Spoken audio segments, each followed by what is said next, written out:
These events happened in Ireland during the reign of Edward VII.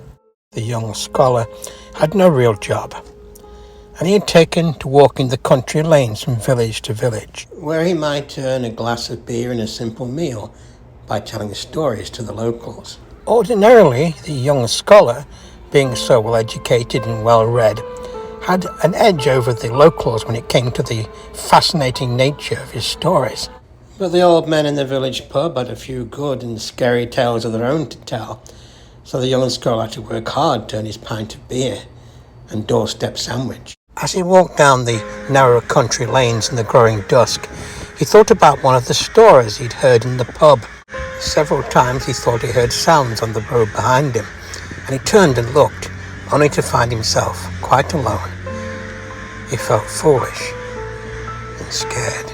A little later, as he passed a ruined, weather-beaten old house, he came across a dead body lying face down in the road. To his surprise and trepidation, the dead man began speaking to him. God love you. Being dead is exhausting. Do me a little favour. Would you carry me on your back to the place where I intended to travel before I laid down here to take a little rest?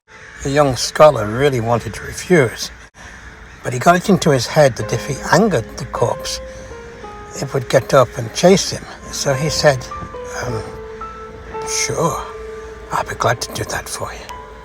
And he put the dead man on his back and carried him.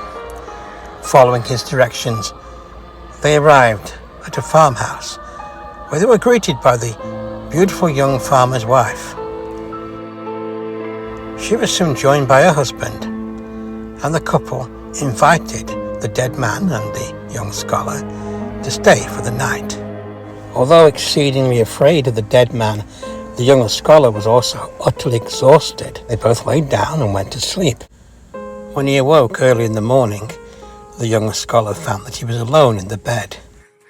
Then he heard sounds coming from the bedroom next door, the bedroom of the farmer and his wife.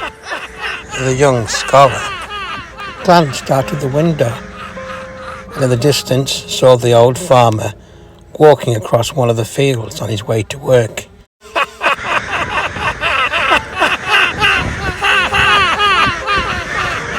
The dead man returned to the guest bedroom. I've worn myself out topping the farmer's wife, and she is with child, and that child shall be a priest, and everyone that priest blesses will belong to me.